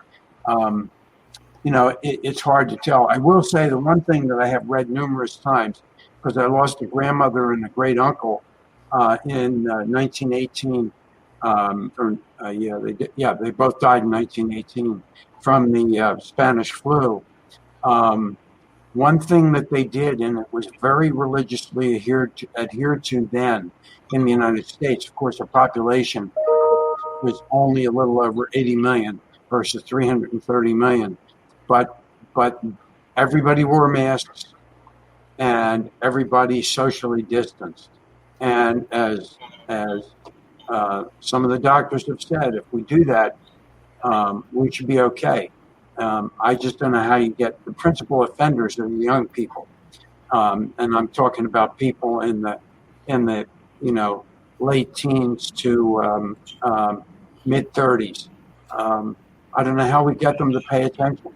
I really don't. Yeah, it's crazy. It's crazy. I mean, and I live across the street from Duke. Literally, Mark and I, where we live at in our complex, we can walk, to the hospital, to the college, whatever, and I see everybody really trying to make a conscious effort. But that segment of society that just ain't going to do it for whatever reason, and it ain't about black, white, whatever, because I see everybody just taking their stance. That segment of society, when they look back 10 years from now, they're going to regret everything that they did not do, because the rest of us are trying so hard. I think that's why everybody's so on edge and everybody's exhausted, because we're out trying to fight something that we physically have no control over. if you can beat things that you have control, like, yes, I can get a surgery and fix my shoulder. I have control over that. But I don't have control over someone else passing on something to me via my airway. And I think that's why there's a lot of mistrust. And I agree with Dr. Anthony. Black people, we don't trust the government and the doctors anyway. So now you got this on top of that. We definitely ain't trusting that. And that's just ingrained in us because of what happened. Tuskegee Institute, et cetera, et cetera. But now we all still have to work together. Everybody that I come in contact with that I know in their heart is really trying really hard. I pray for them that they continue to have success just to try to live.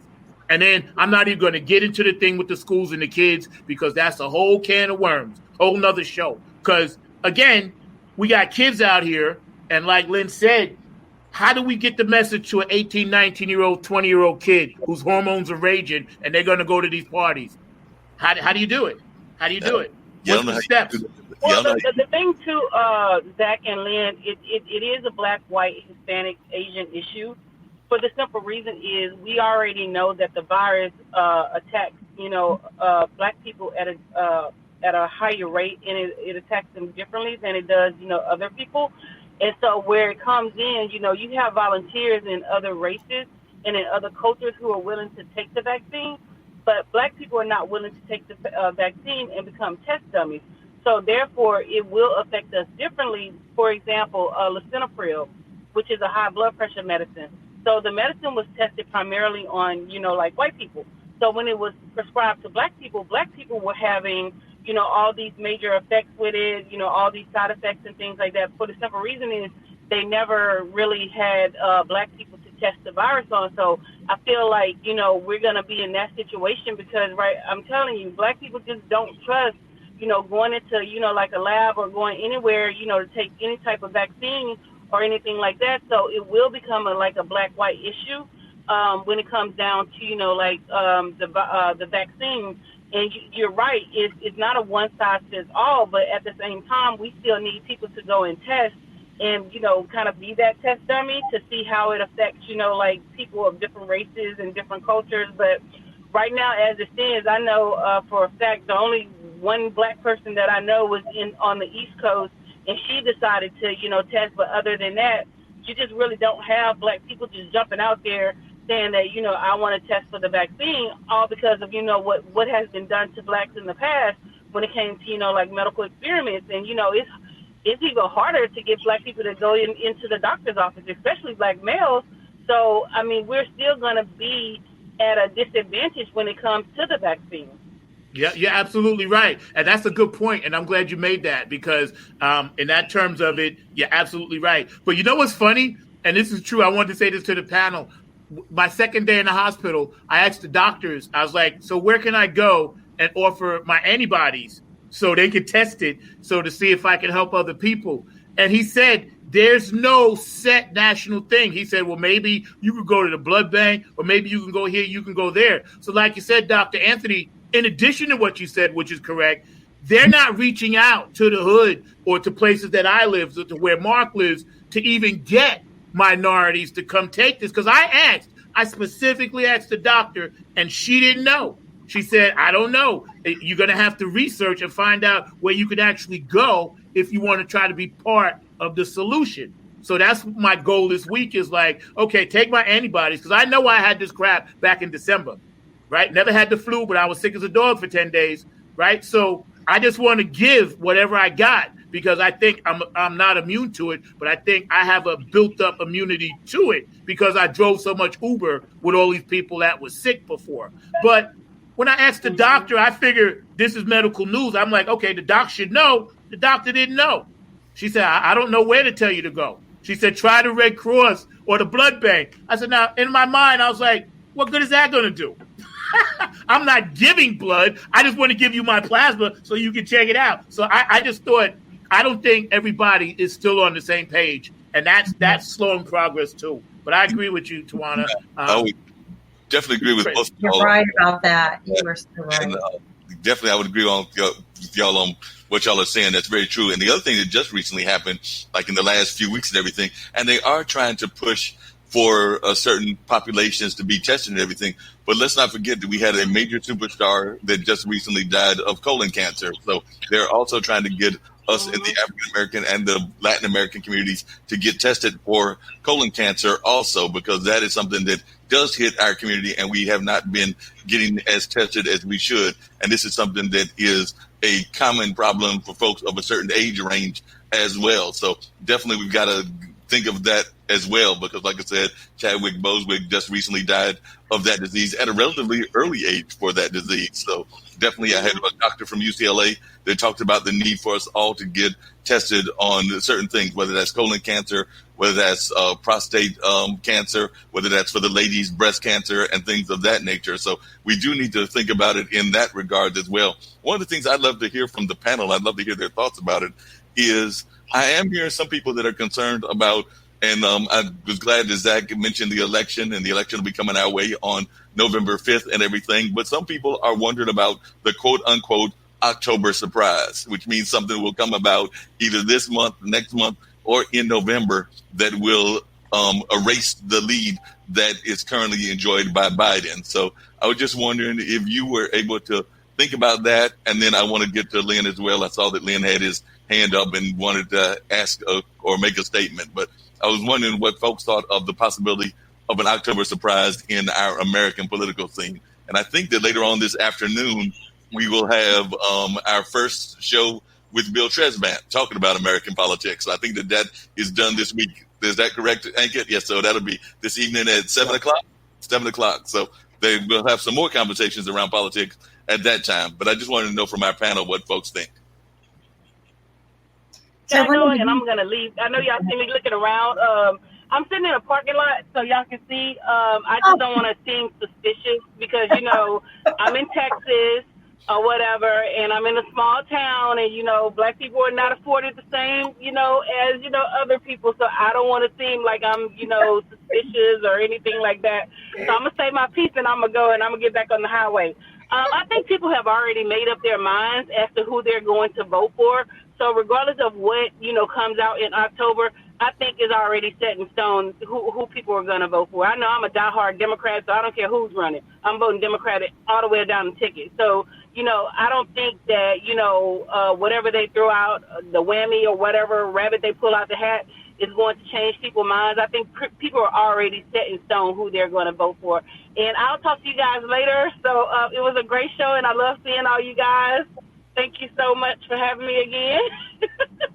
Look forward to having you back again, Dr. Tiwanna. I know that you were going through a lot there in the Louisiana area. We definitely miss you. We look forward to, I know Ankit's got to have conversations with you, but we know that the show will be coming that you'll be doing shortly, and we are looking forward to you having that show here on IBM.TV. I don't know whether it'll be later on this year in September, October, or when it'll be, but I am excited about your show, and I'm looking forward to it coming on IBM.TV.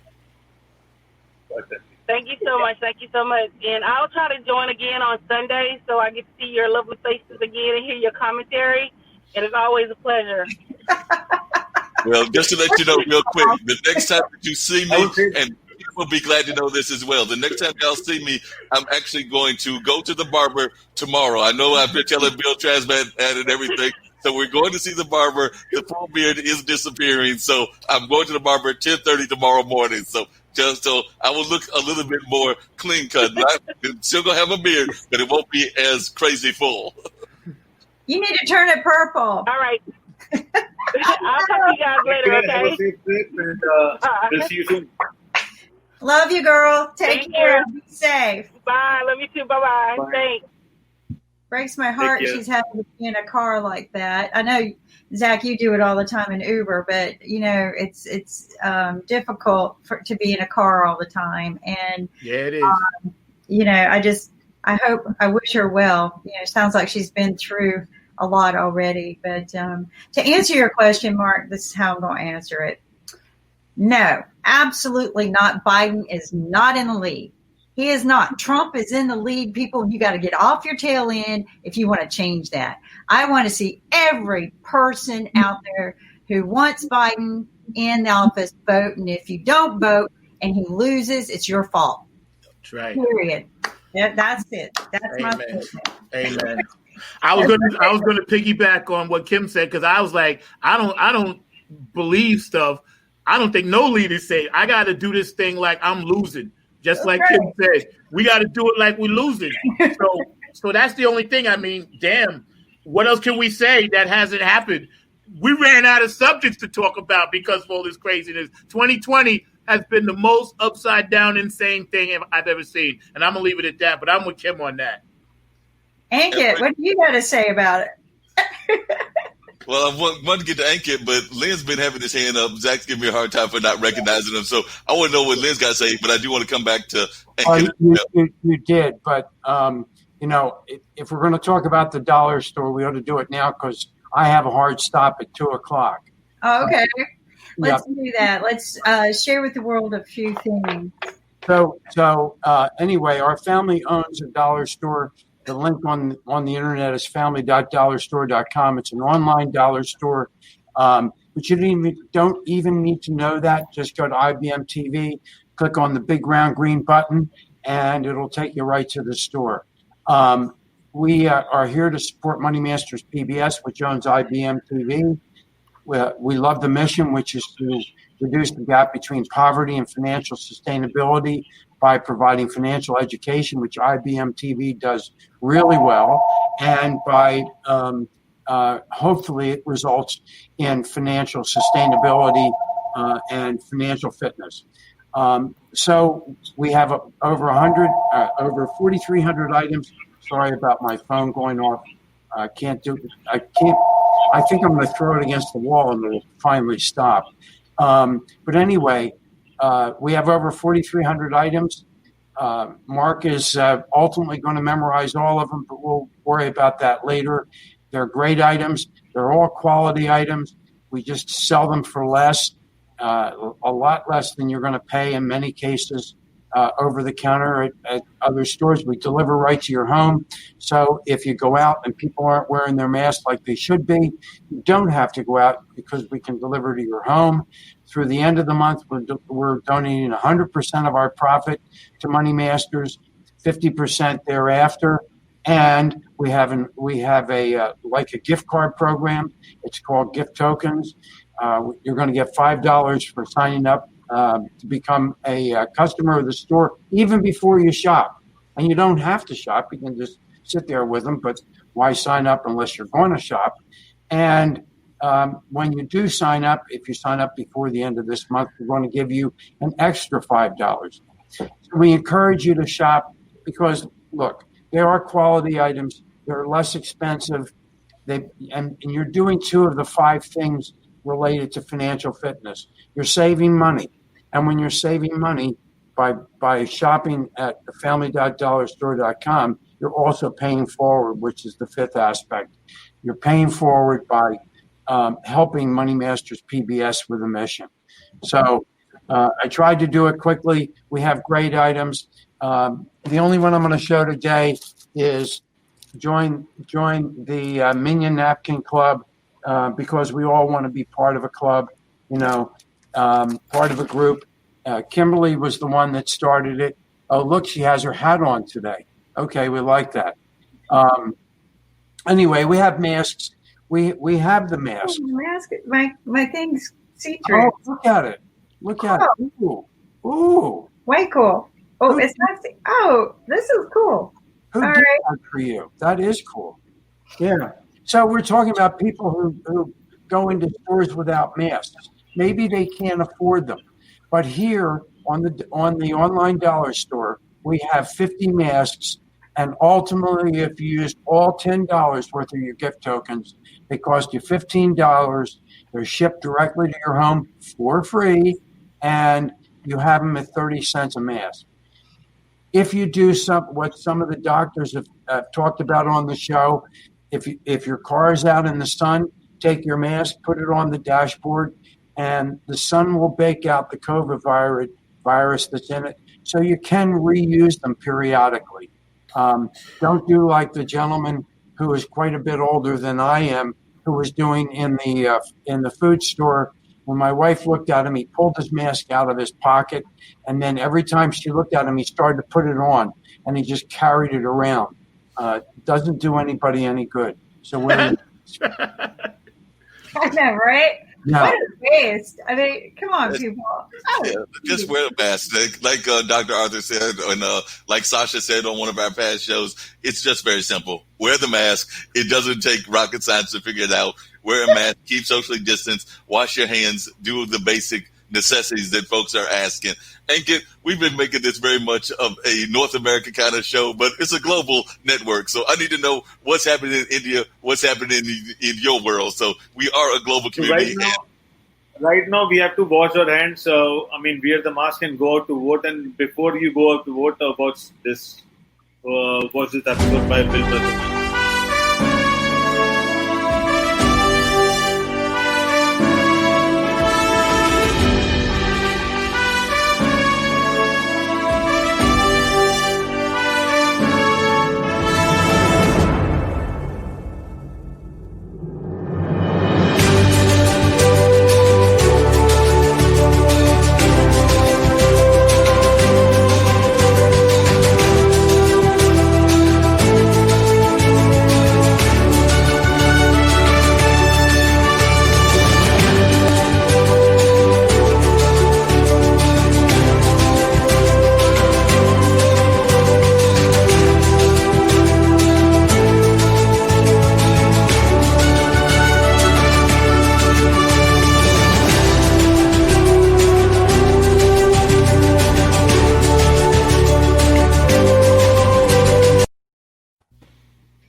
Yo, that was sweet. Yeah, that was Yo, nice. I gotta say, Ankit, you've been stepping up. You've been stepping up lately with the things you've been sending, the music, the one you did and all that. Yo, even though I didn't use it, yo, you want it, brother. You want it. So I gotta give you. He's more patriotic than we are. I'm going to tell you what, he has made more of these videos with America on them than anyone else I know. I don't know of anyone in the presidential campaign doing this good of a job. Nah, they're not. I want to tell you. But see, we need to celebrate the elections, we need to celebrate democracy, and we need to celebrate the power of people, because this is the power you'll get only in 4 years, and you have to make sure they utilize the power, because that's very important. Because after that, you can't regret that what you have done, and also you have to respect the chair. Whoever will be on the chair, you have to respect the chair, because that's also very important. Yeah, that's what we got away from over here for years and years now. Don't matter, Democrat, Republican, but people got their minds made up. And Mark, getting back to what you said, and Dr. Anthony. But Zack, I would like to interrupt in between. Can we have a third party called Funkiters maybe in 2024? We already got our party. We already have it. We're just waiting for the lobbyists. We need money. I'm talking about a political party. Yes, we already have it. It's already there. Oh, we got everything. We got everything. We got Bootsy Collins and his wife will be First Lady. George Clinton could be in the White House. P. Funkadelic. We got all the delegates. We got funk represents every part of the world. So when you meet a funketeer, we ain't about violence. We're not about war. We don't want to take your guns. You can keep them. Just don't shoot us and don't shoot the school. Other than that, it's not that hard. It's not that hard. Life shouldn't be this hard for us. It really shouldn't. We're making it way too hard. Just leave people alone, respect their thing, and just try not to hurt people. Be good. That's what IBM is about. See, that's why we roll. That's what we're going to say. In reference to what Dr. Anthony said. We'll conclude with Kim before she leaves. Kim? Oh, yeah. So one of the things I wanted to say is that tonight's guest is very, very special power hitter woman, but who was in the campaign for president and backed out. But I think you two guys will like her. I really, really do. She was a senator I think she still is, but she represents a minority group that, women and I just can't say too much right now because it's supposed to be a surprise, but tonight's show is going to be great, and I hope that everyone can join us. And what time is it? Ankit, 7? 7 o'clock. It's 7 p.m. EST on IBM TV. Because I'll go back and repost it and make sure I hit all my pages with it too. I want to see that. I'll be watching. It's to mark the 100 years suffrage. Women first began to start voting then, but I think you're really going to like this. it's great to have Dr. Bill, representing us from Washington, because he represents everyone, right? He's such a good soul, and he represents everyone in the way that we need to be represented, and so nonpartisan. I mean, it's nice. Hey, Kim, just since I know you're going to bounce and we're going to wrap everything up and everything very shortly, but I just want to let you know that just in the last, I would say, week and a half, we have had, and I don't know who this guest is, they'll be there. I will check Bill's show out and everything. But we on IBM.TV have had some amazing guests. I want to tell you, just recently we had Funk Royalty on Zach's show. So that was yesterday. If folks did not get a chance to see that Funk Royalty, then they need to go back and watch that show. We had a gentleman from Nepal who represented a lot around peace and things of that nature. He was amazing. On Tish's show, we had a representative from a LinkedIn influencer on one of my shows, and we've had a number of other great guests. So like I said, this is going to consider a lineup of just amazing folks that we have had. And later on this evening, we've got two other great folks that will be doing their show. I know we've got Alexandria coming on at 3:00, and she's always got great guests. I've actually kidnapped one of her guests after she had him on and was glad to have him on from South Africa. So they definitely been on. Yep, Zach's been on her show. But Mark, you know that we've got Talking Upstream, which I know is one of Kim's favorite shows as well as mine. So, like I said, we can go in there and watch folks. But Mark, you know that, I mean, from next Sunday, we are starting one more news about teens. And the Sunday, the plan for Sunday is like from 10 to 8, you have all the shows on IBM TV. Oh, wow. And also, you know that, I mean, you mentioned about LinkedIn and all those people who were there on IBM TV. But Mark and Jack were also part of the guest list before they become producers on IBM TV. So that's the first step, and then people will gradually go to the next step. And that's what people would like to know. So, accolades to Mark and Jack and thank you. Appreciate it. Thank you, guys. Got to keep it moving. We're going to be number one no matter what. So, on the one. Got to be great. Did you notice, Kim, that John Purvis kept doing the on the one during the show? Because he did it at least, what do you think, Zach, about 10 times? At least. But that's what it is. If I wasn't working, I would have dialed in and said something. But no, I tried to post to you guys. So that was a good show. So, but anyway, yeah. The power of the one. Yep, the power of the one, and that's what John was doing. That's what other folks were doing. Get your arm well. And I'm working on it. I'm getting there. I'm listening to everything they're telling me. I got to exercise 2 times a day. I got to rest, calcium, protein. I'm getting there. I'll be all right. I'm good. I've been blessed. This is the most important thing, to make sure that we keep everything moving and keep that positive energy up. And first of all, too, I just wanted to say. This is #9, number 9. Yes. I knew what you was doing. I know. I got you, bro. But what I was gonna say, this week, Patty and Bootsy made me an ambassador for Club Funketeers. So you hear me start talking more about that. And in the funk world, that's one of the highest honors you can get from not being in the band, but being around the Funkadelic and Bootsy. So I was really happy, because it came to me on the anniversary of my father's death, which was September 9th.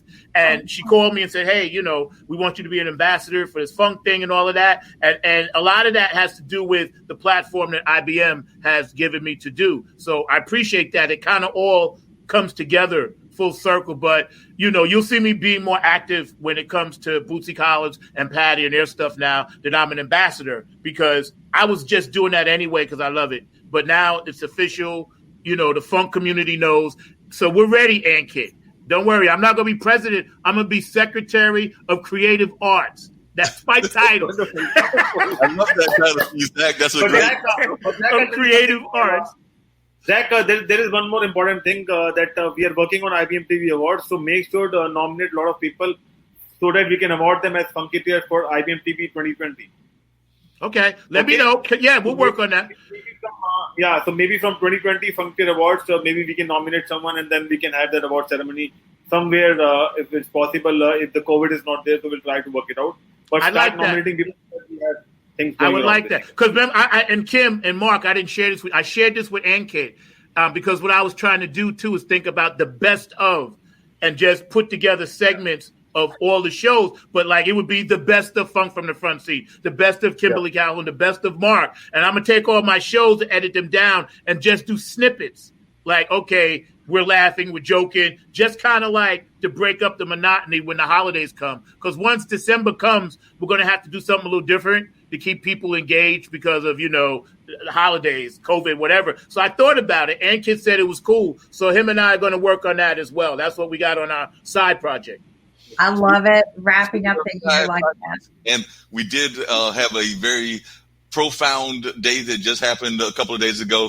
That was the anniversary of 9/11, which was a very tragic day in the world, but it also got a lot of us to think about peace and the peace of the world. And I do know that we've got the celebration that we're doing around Peace Day, and that's going to be a week from now. So we're looking at doing that and everything. So I think that's on Monday the 21st is our part of involvement with it, even though it's an activity that's going on from the 18th to the 21st. I know several folks, myself, Zach, and others have already made their peace announcements, but we're getting other peace announcements going on. So we do want to celebrate the fact that with all going on in the world, we need to be trying to create a more peaceful planet. I know that that's what a lot of our shows are about, is about creating peace in this world, whether that's in India, where Ankit is, whether that's here in the United States, where the other three of us are, or whether that's in other parts of the globe, like where Alexandria is in South Africa, where other folks are that are watching. I know we've got folks from Malaysia and all over the world. So definitely it's a very peaceful message that we're trying to send to the world. And I'm so glad that Kim got that invitation from the folks that created that holiday, and that they have got us involved in this wonderful thing. So definitely it was a major coup for IBM.TV. So definitely glad to have involved in that. That's right. And Mark, we have to celebrate Kim's birthday online, like an online family.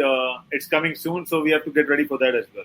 Well, that's a surprise in October, guys. and real quick, I just want you guys to shout out one of our fans, David Brooks. Dr. Brookenstein is watching. So if you guys could say hello to him, it would be great because he watches religiously. He's an IBM.TV fan. And Dr. David. Brooks, we acknowledge you. We love you. David Brooks, we love you. Dr. Brookenstein. He's the one that takes care of my website for my band. So he's always in the back. Yes, he does a lot of stuff. So I just want to acknowledge him, make sure he knows we see you, Brooks. We got you. He's in Philly, by the way, and he's at Ground Zero. So Zach, you must invite David on the next Sunday show. No, he came on one, but I'm gonna bring him on again. He was on the very first show I did. But we bring him on. Okay, we'll bring him on the roundtable. Got it. Okay. Yeah, roundtable. And also, don't forget. And before we wrap up, Zach, don't forget to take the golden milk. That's very important for your healing. Yes. You have to take the golden milk. Yes, I'm good. And believe me, it's working. Wonderful. Love you too, David. Yep.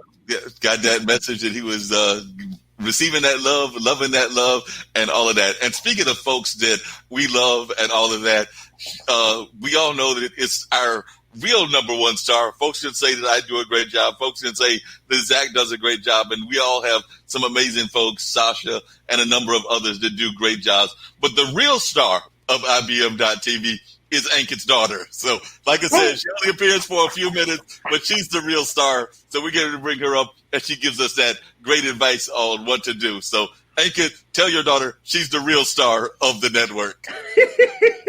She is.